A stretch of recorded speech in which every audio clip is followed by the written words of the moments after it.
Okay, so we will be talking about the framework in terms of understanding the China framework first because a lot has to be learned, and it is always good to learn from your neighbors.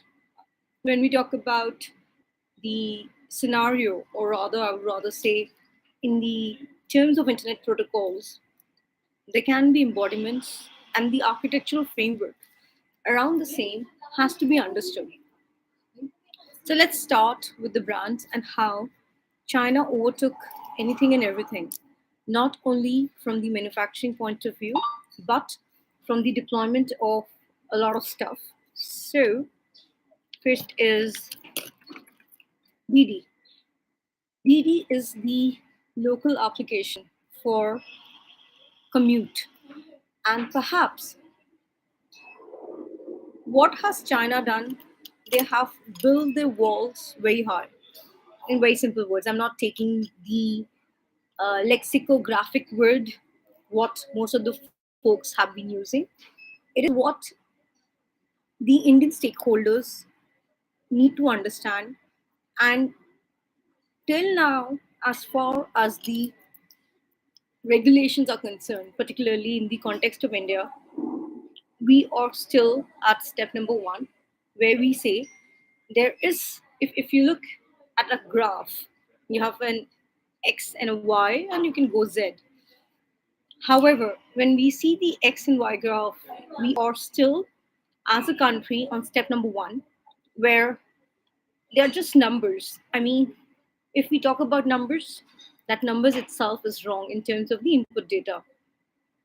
Perhaps the data set of 1.4 billion, honestly speaking, it doesn't collide with the data set of the KYC. If a bank account is dormant, and say, for example, there are many accounts whereby the age of the person might be 100 plus years, and that 100 plus years is still in the accounting system of the bank. And that is applicable to both the private sector and the public sector banks in India. And in the name of digitization, people processes are not framed in a manner where upscaling can be done. As far as China is concerned, I can talk from my own experience, and what I talk now is not representing any of the bodies I work with in any collaborations. It is just my 25-cent analysis of uh, the way things have been worked upon over the years. In the context of China, I, in both countries, whether, or I'd rather say, I haven't seen the factory setup per se in any of the countries I visited over the years. I always saw the glam side of these countries.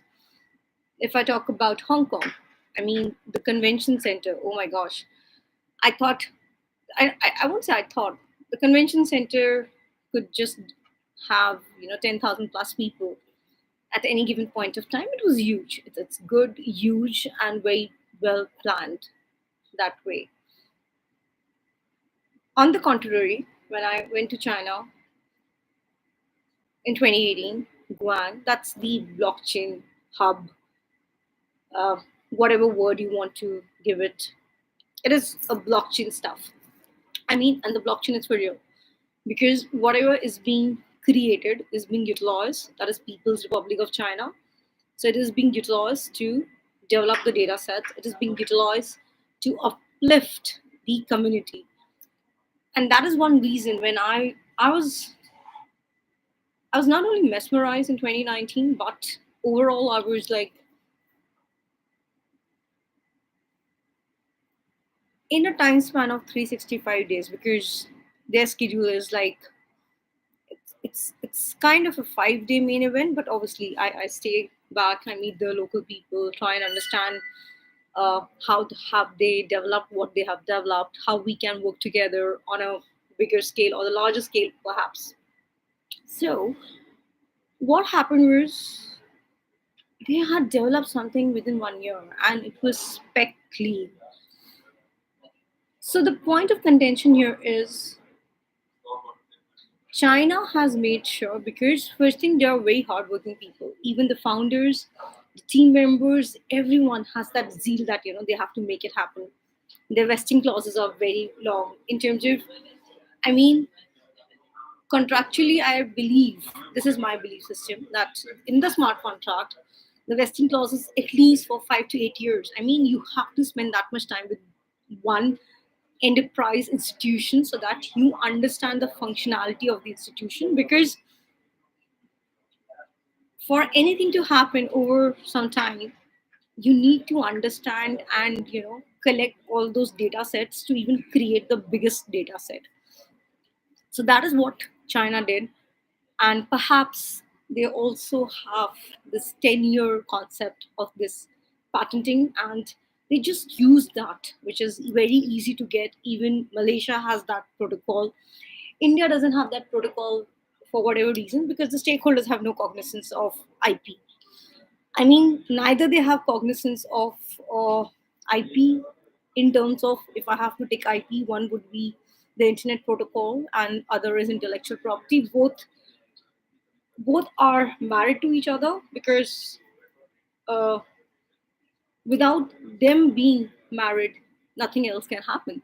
So that understanding is at a very, I would rather say, at a level where the understanding itself would be like, what am I doing there? That kind of a situation or an embodiment. That's how it works.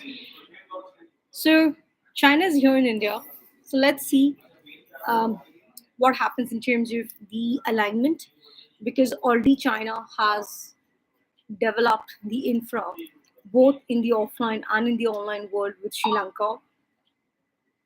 Uh, I think Burma, I'm not very sure, because Nipito, I was in Nipito, so that's a new city that's already developed.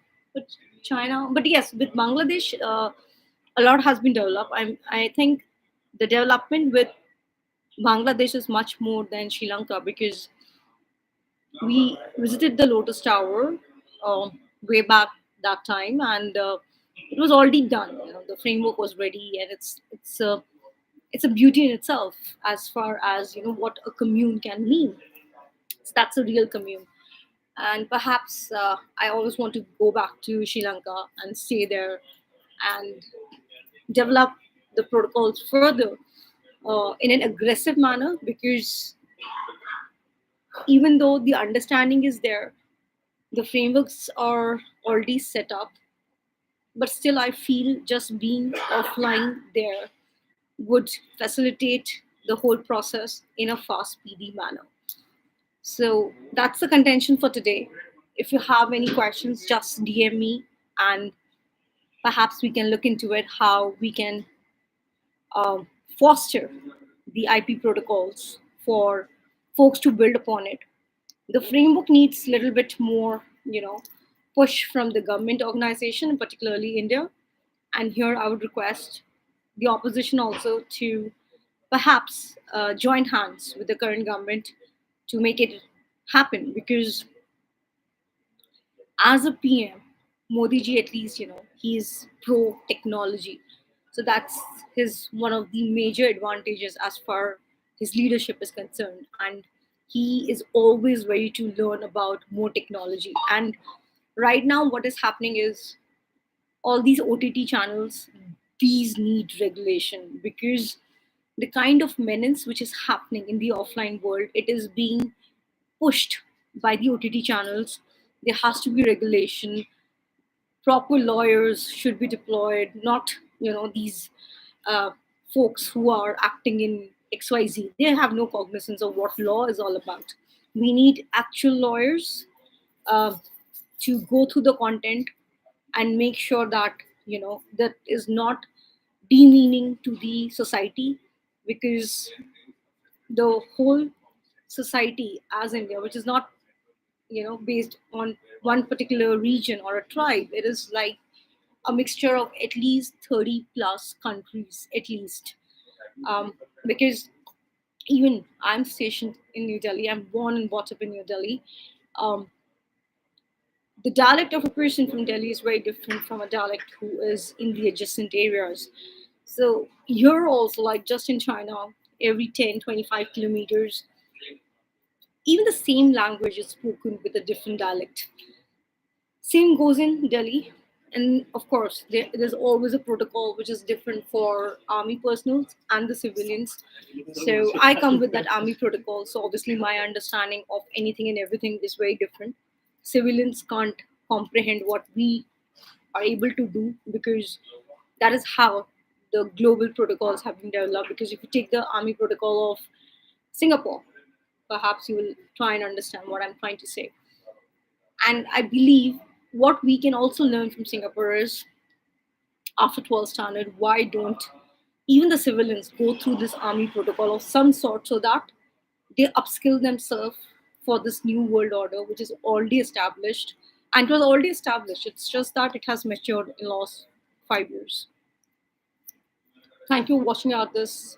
If you have any questions, you can always send a DM. Somebody from the team or someone from the organization or the institution will connect with you and try and address the issues at a larger scale.